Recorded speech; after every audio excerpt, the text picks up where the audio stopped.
la mañana, 10 minutos. Ahí está la pregunta del día en el WhatsApp 311-597-5921.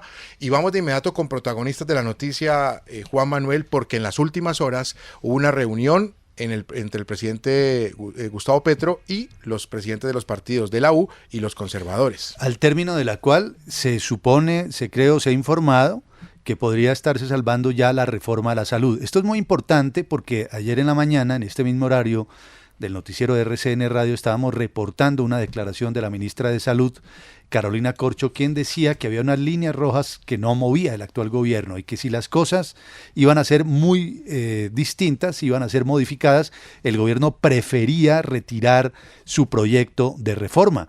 Al parecer, al término de esta reunión, que no contó presencialmente con el Partido Liberal o con su director César Gaviria, se salvó la reforma.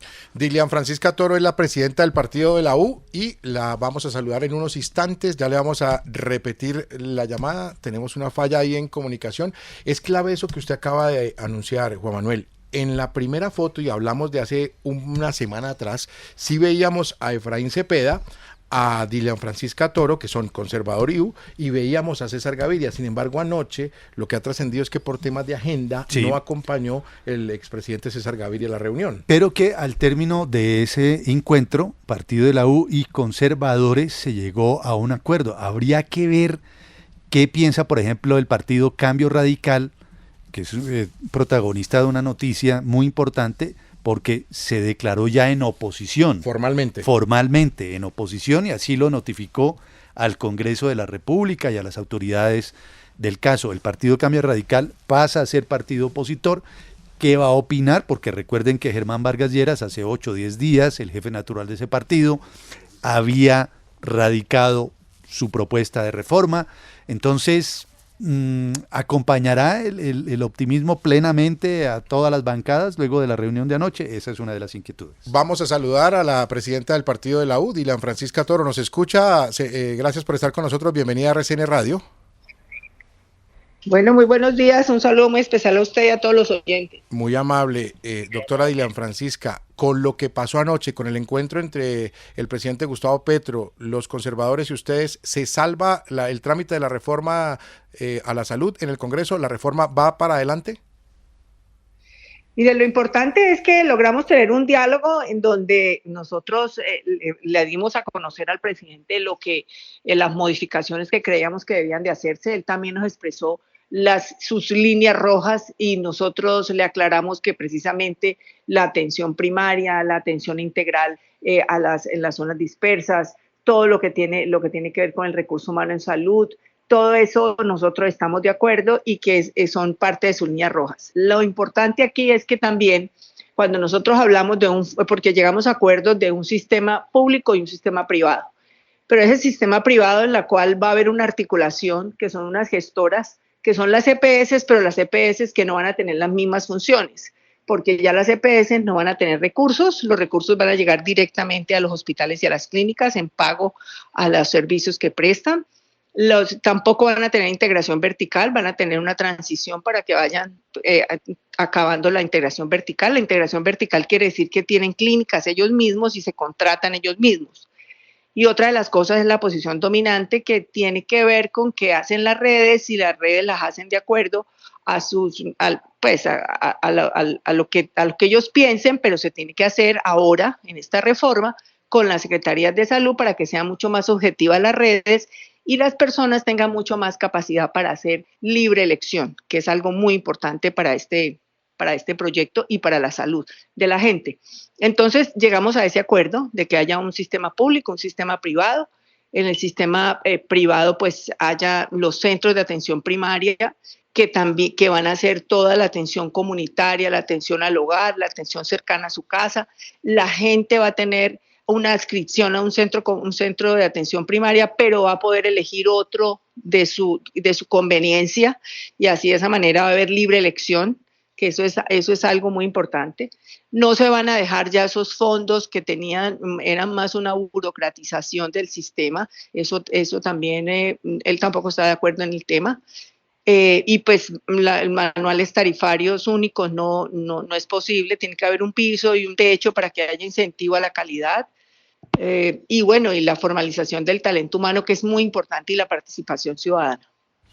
Doctora Dilian Francisca Toro, hay una frase que se ha escuchado mucho desde el momento en que se conoció el muy radical proyecto de la ministra Corcho, y es que se estaría regresando con ese proyecto al pasado, que se estaría regresando a las épocas del Seguro Social. Con lo que ustedes acordaron al término de esa reunión con el presidente Petro, ¿ese fantasma desaparece?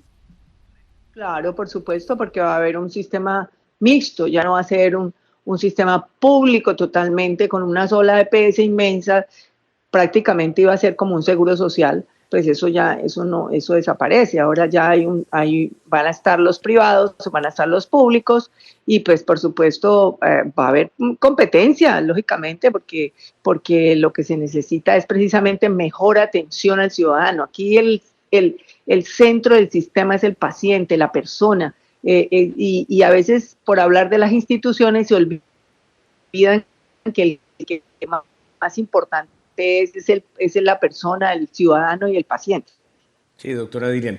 Sin embargo, pareciera que esa figura del giro directo se mantiene, que es muy importante para el gobierno nacional, y en ese sentido, pues también hay que pensar en la sostenibilidad de las EPS.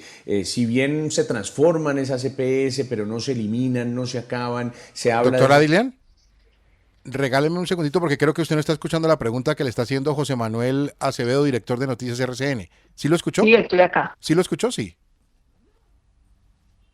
Doctora Dilian. Sí. Le estaba preguntando a José Manuel. Sí, no, se me fue. le estaba No, estoy preguntando. apenas oyendo que la sostenibilidad de las EPS. Eso. Ya está José Manuel con usted. Doctora Dilian, le decía, ¿cómo se garantiza la sostenibilidad de las EPS? ¿Es para las EPS todavía atractivo hacer parte de este negocio, de esta idea, digamos, de un sistema mixto? ¿O por el contrario, pues aunque ustedes digan que no se eliminan, pues terminarán desapareciendo porque ya no resulta interesante, porque no hay claridad sobre quién asume las pérdidas, porque en un procedimiento que se complica no se sabe quién y de dónde va a salir la plata para los gastos adicionales que antes sí asumían o asumen por ahora las EPS? ¿Eso queda claro o no? Sí, se les va a pagar un 5% de un 5% pues para que van a realizar. Y además van a tener un riesgo compartido con el Estado, es decir, no va a ser un riesgo solo las EPS como antes, sino que van a tener un riesgo compartido con el Estado porque ellas no van a recibir plata. La plata la va a tener la ADRES. Entonces, lógicamente, ellos no van a tener que tener todas esas reservas técnicas que se tenían, sino que van a tener, lógicamente, sí un patrimonio para poder aportar en caso de que haya un riesgo compartido con el Estado. Pero eso es algo que se discutió y que ellas las EPS han estado de acuerdo. Pues lógicamente eso nosotros no hacemos leyes para que estén de acuerdo o no estén de acuerdo las EPS, pero lógicamente, como usted dice, hay que tener la posibilidad de que sean sostenibles, y yo creo que con esta figura van a ser sostenibles. Doctora, diría Francisca, yo quisiera que usted nos contara así como muy específicamente cuál va a ser la diferencia entre el rol actual y el nuevo rol que tendrían las EPS a partir de la reforma. Y dos, ¿qué va a pasar con las clínicas y todos los centros de salud y demás instalaciones que son hoy en día de las EPS? Por ejemplo, la clínica Reina Sofía, por decir una cosa que es de Colsanitas. ¿Qué va a pasar si se acaba la integración vertical? Mire, primero va a haber unas diferencias. ¿En qué sentido? Que las EPS, en este momento hay muchas EPS, casi que todas tienen centros de atención primaria. Esos centros de atención primaria van a seguir funcionando. O sea, ellos tienen centros de primer nivel y eso se va a convertir en centros de atención primaria, que van a ser como el eje de un número de un territorio donde hay un número de personas a las cuales tienen que atender. Y las tienen que atender no solamente en el centro, sino en sus casas. Tienen que ir con grupos extramurales para poder lograr identificar cuáles son sus problemas, cuáles son los dolores que tienen cada familia, para así de esa manera poderle ir solucionando los problemas a ese número determinado de ese territorio. Eso lo va a hacer la EPS ahora. Lo hacía, pero no tan específico ni llegaba tanto a los hogares como ahora lo va a hacer.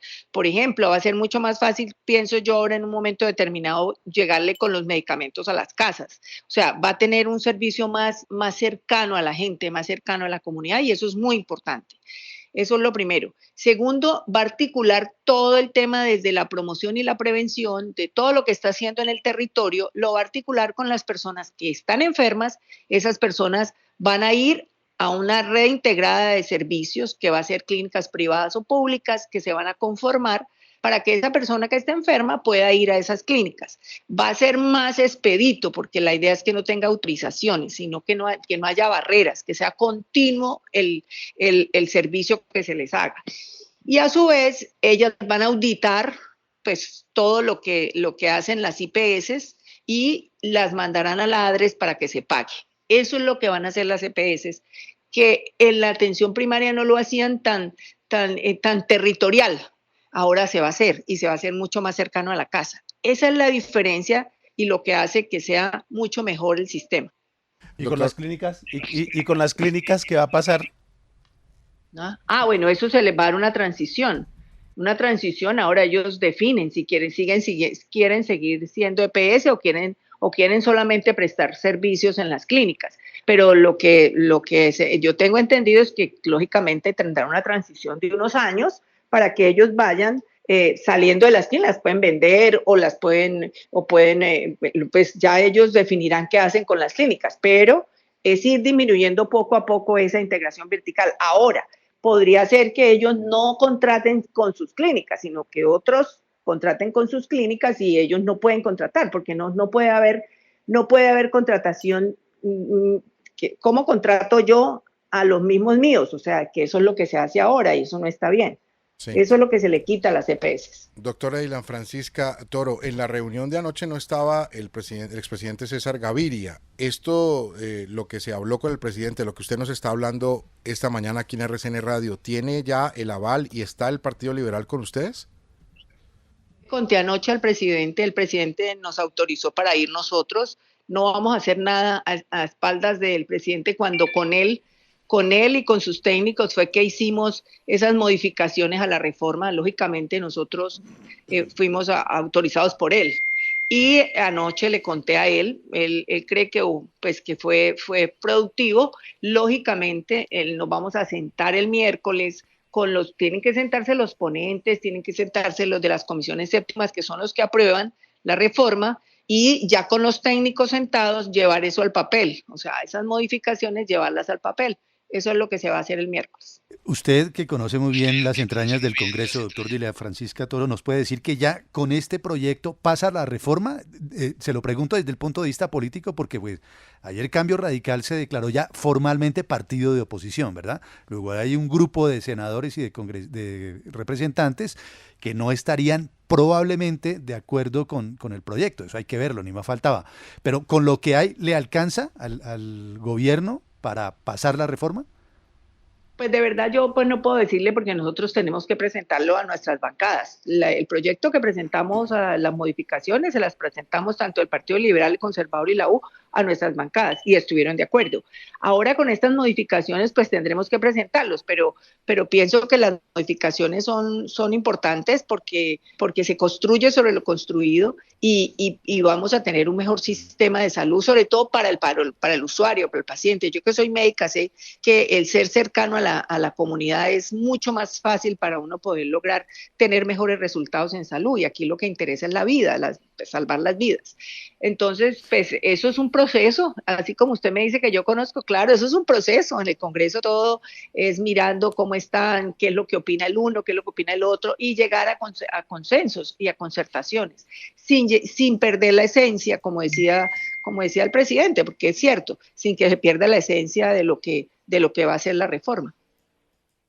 Decía esta semana el exministro de Educación, Alejandro Gaviria, quien fue ministro de Salud 6 o 7 años y que conoce muy bien el sistema, que si se llegaba a aprobar el proyecto de reforma al sector, el proyecto de reforma a la salud presentado por el presidente Petro y por la ministra Carolina Corcho, el sistema de salud de los colombianos se iba a dañar, entre otras cosas, porque iba a haber más corrupción. ¿Tenía razón Alejandro Gaviria en esa afirmación? Sí, fue esa una de las cosas que le expresamos al presidente, que no estábamos de acuerdo con esos fondos, que era una burocratización del sistema en donde actuaban, eran fondos departamentales, municipales, territoriales. Bueno, eso se elimina. El presidente de acuerdo. Sí, doctora Dile, mientras avanza esta entrevista, algunos oyentes se siguen preguntando por el tema de las prepagadas. ¿Se habló algo de las prepagadas? ¿Se tocan las prepagadas? ¿Van a subir de precio las prepagadas como consecuencia de todo lo que se está haciendo a partir de esta reforma a la salud, la medicina prepagada? Pues por ahora no cambia la medicina prepagada, no se le está modificando nada. La medicina prepagada, que esa también es una preocupación, no cambia. Dilian Francisca Toro, presidenta del partido de la U, gracias por estos minutos con la audiencia de RCN Radio. Muy amable, un buen día para usted. Muchas gracias, lo mismo.